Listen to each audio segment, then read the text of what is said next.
Hello， 大家好，我是静。今天的影片，我想和大家来聊一聊我们新加坡的前总理李显龙先生，也就是如今的李资政。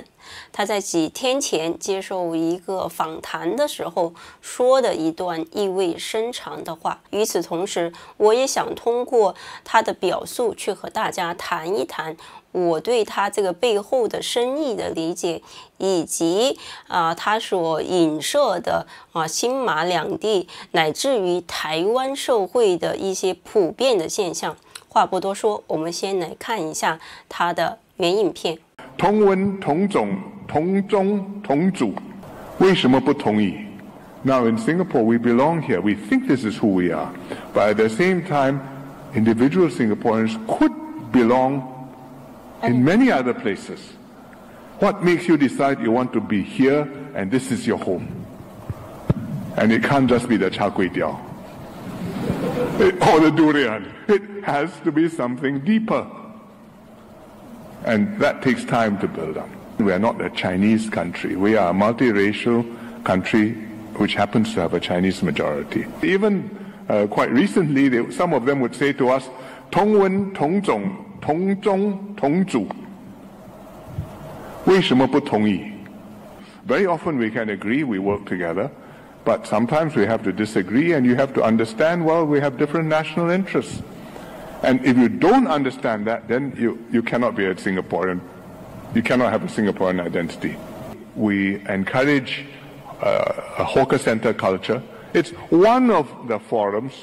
where Singaporeans, you may be rich, you may be poor, you may be in a 5-room flat, you may be rental, but you all go to the hawker center, you all mingle, you all sit down at the same tables, you all have to clear your trays at the end. And, well, there's a certain egalitarianness about it. And there is a certain egalitarianness about Singapore society. 我个人是非常的赞同李显龙先生这一段话。可能很多比较肤浅的人会觉得他这段话是说给新加坡的新移民去听的。其实我作为一个新移民当我在新加坡生活了这10几年，以及我做这个频道1年多以来，通过网络平台接触到一些新加坡土生土长的和这个马来西亚土生土长的人的一些评论和探讨，我发现在新马两地和台湾这个中华侨，也就是中共侨，这个数量是非常的庞大的。那李显龙先生他以上的这一段话呢，其实是刚刚遥相呼应呢，在许多年前他在一次演讲当中说的另外的一段话。那一段话也是被很多人给反复的转述和引用，那就是他说他希望新加坡的新移民来到之后是落地生根，而不是落叶归根。他以上这些发言都是非常的有远见、有智慧。我相信李显龙先生他也观察到就是新加坡的大量的中华侨亲共人士，以及有一些还有出厂设置的粉红思想的新移民的一些动态和他们的价值观，其实是和新加坡的社会的价值观是相悖的。而且他还在这里举了一个非常的简单直接易懂的一个例子，说在新加坡的社会当中，不管你是贫穷还是富有，不管你是住5房式的 HDB 还是租房，你都要到我们的小贩中心，也就是 Hawker Center 去吃饭。你吃完之后，你都要把那个盘子收了，把它还回去。大家不要小看他这个例子他这个例子是非常有力的说明了新加坡它是一个非常平等、非常一视同仁的一个社会的环境，和这个中国的阶级社会，就是贫富悬殊非常大，社会当中出现严重的不平等和断层的这种现象是形成了鲜明的对比的。其次，他又提到了很多中国人反复的来质问新加坡说新加坡人和中国人同根同源同族，为什么我们不同意这样的论述？那李显龙先生也给了非常非常明确的回应，他说我们是不同的国家，我们在商言商的时候我们可以合作，但是也会因为我们国家自身的利益而产生分歧。但是我们是新加坡人，新加坡不是一个所谓的华人的社会，华人的国家，这才是新加坡社会的核心价值观和凝聚力。它背后的含义就是说，不管你是什么种族，来自于哪里，如果说你主动的去选择做一个新加坡人，你就要接受和融入新加坡的这个社会的价值观。那如果说你做不到，你无法有这种身份上的认同感、价值观上的契合的话，那你就不适合去做一个新加坡人。他这一句话其实不单单是针对所谓的新移民，也是针对那些亲共亲中的土生土长的新加坡人。这个问题不单单是在新加坡，在马来西亚和台湾也是面临一样的问题啊。那这些人呢，我们都统称它叫中华椒。中华椒呢，其实它和中国的小粉红还有所不同啊。中国的小粉红呢，其实是它整个国家因为长期的愚民教育和洗脑教育，让这群小粉红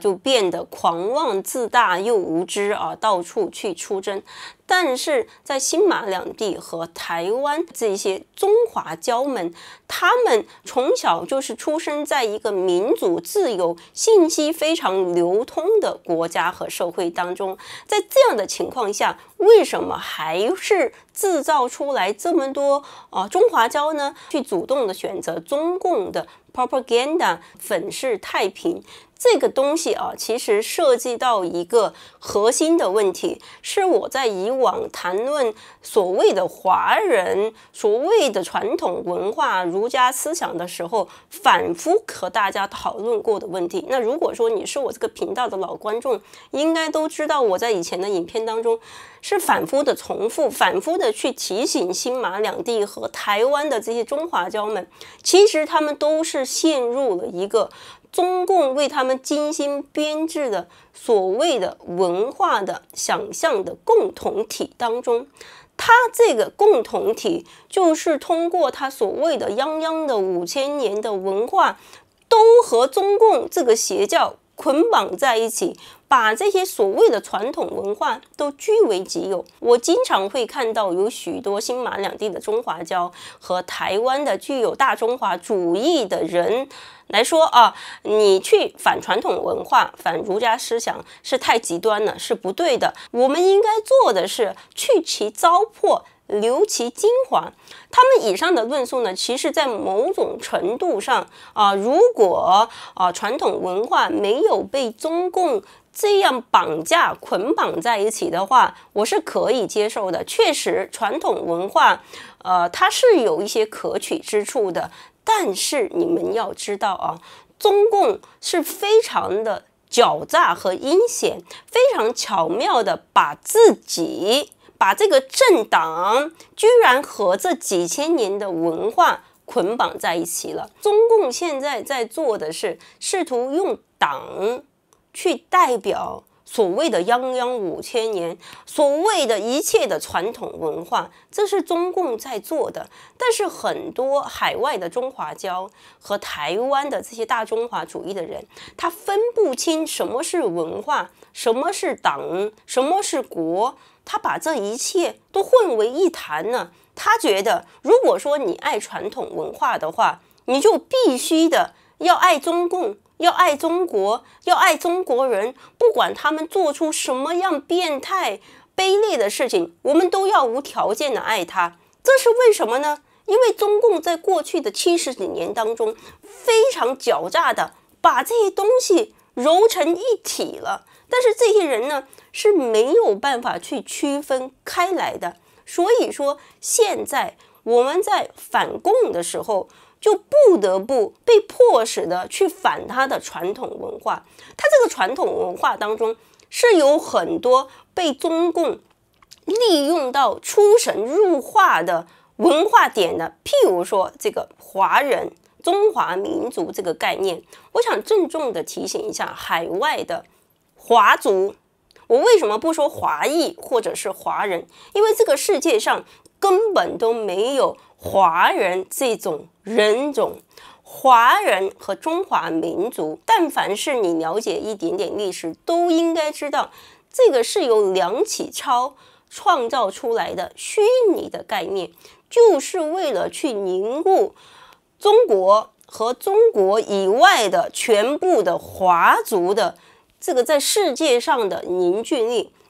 它是一个远程的文化想象共同体的绑架，道德的绑架。如果说你看不透这一个层面上的东西的话，你将永远都跳不出中共的洗脑和中共的道德和文化的绑架。那所以说呢，在过去的1年多以来，自从我做这个频道开始，我经常会看到有一些所谓的反共人士、反贼，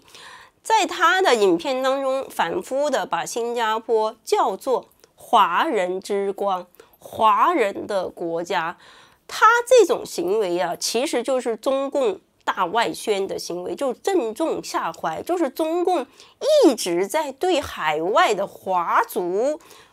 去输出的一个东西。这些人在无形当中是在帮助中共洗脑海外的华族，因为所有的海外的华族，他都和中国没有任何的关系。我们效忠的是你持有国籍的国家，我们效忠的是和你的价值观、三观一致的一个国家。你主动的选择做这个国家的公民，是因为你在你的价值观上你认同这个社会，所以说你想成为他的一员。我们效忠的，我们的根应该是你持有国籍的国家，而不是所谓的文化上的想象共同体，你臆想当中的故乡和祖国。一说到这个华族，从古至今都有一个相怨，都掉进了一个共同的陷阱当中，就是那一句落叶归根华人不能忘了本，忘了根。给大家举一个例子，就在前2天，我做的另一期和新加坡相关的一期影片，让人给搬运到了 TikTok 上面，然后就把它切成了小短片。然后呢，我在刷 TikTok 上面的时候呢，我就看到了我自己的影片，然后呢，我就去翻了一下评论区我就看到有这样的留言，我觉得非常的可怕那这也是为什么李显龙先生在这个时候跳出来说这样的一段话，其实是在警示和提醒土生土长的亲共亲中的分不清这个文化和国家的新加坡人，就是这些中华侨们给他们一个提醒，希望他们看清楚哪里才是你的根，哪里才是你的果。和大家来分享几条我觉得特别具有新马两地中华侨的典型的思想的代表性的几条评论那这一个人说他是大马的华人，我是大马华人，也是第3代，祖籍福建永定，把根留住也不忘本，我们身上流着中国人的血液 OK。 然后我是新加坡人，我会认祖，我不会忘根。然后下面还有一个人说，我是印尼华人，我不会忘根，也不会忘命种。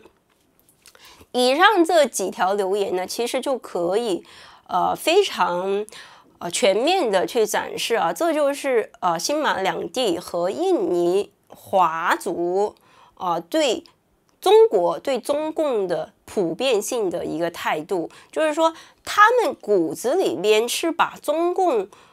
中国传统文化这一切当做它的根。我就想问一下，以上这种中华胶们，中共它这个政党和中国有什么资格去代表所谓的泱泱几千年的历史和文化呢？这几千年的文化和历史都是血淋淋的亡国史啊！每一次的改朝换代都是文化上的彻底的断层，更不要说在中国的历史上有那么多由外族统治的朝代。所以说，你们所谓的根和所谓的本，到底是哪一个朝代、哪一个国呢？据我所知，在新马两地的华族，他们的祖先多数是从这个明末清初的那个时候下到南洋来的。所以说，你们的祖先和如今的中共、如今的中国是没有任何关系的。你们祖先的国和家早就已经亡国，已不复存在了。那所以说，我希望这些海外的华族和中华胶们可以清楚地认知到这一点啊。那其次就是呢，我还想来重申一下，为什么我在反共的同时是坚决的去反传统的文化啊。那这一点呢，我就想利用李显龙先生之前的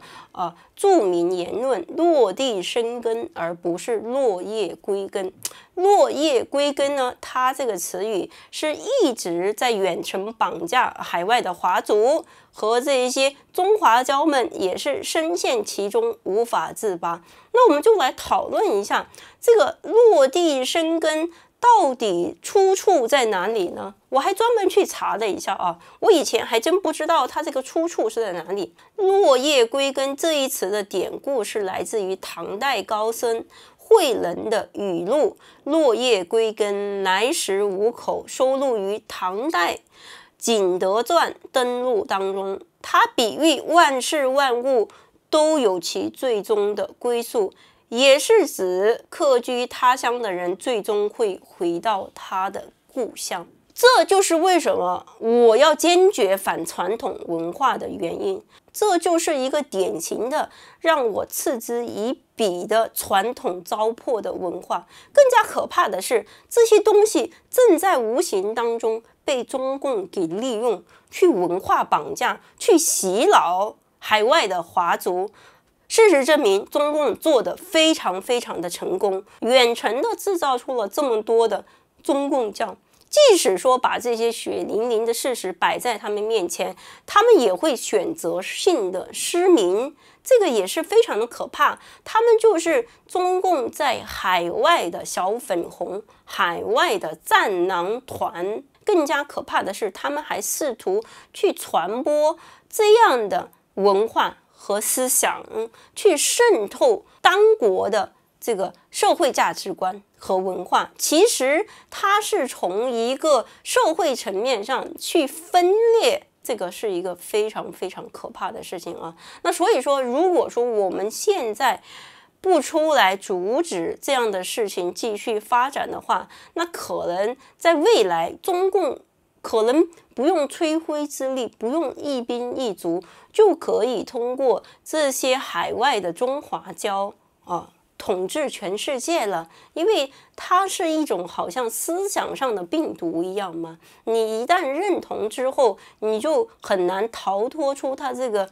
思想上、文化上想象共同体的陷阱当中啊。那所以说呢，这个是一个非常非常严重的问题，严重到我们新加坡的前总理李显龙先生都要跳出来说以上这一段话，去提醒他们哪里是你的根，哪里是你的国，哪里才是你的本。那在影片的最后呢，我也还想提醒一下所谓的一些反共人士和反贼啊，他们呢大多数都是打着反贼外衣的中共外宣和洗脑的工具罢了。新马两地的观众和台湾的观众，如果说你在任何的频道看到那个博主说新加坡是华人之光，然后自称是华人，把台湾人叫做华人，就是给你扣上华人这个帽子的时候，你就可以即刻的取关了，这个人的影片就没有任何的观看价值了，因为华人是不存在的一个人种，它是一个虚拟的概念。华族只是在族裔上和中国人一样，很多的中国出来的中国人，他即使说还没有获得他国的国籍，在价值观上也完全是中共的那一套，但是他一到海外，他即刻会自称海外华人。大家一定要警惕这样的人。还有就是大家以后不要用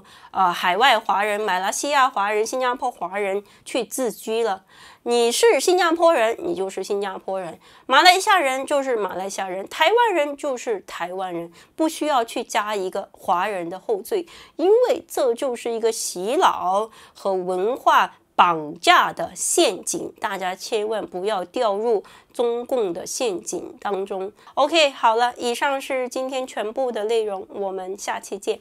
拜拜。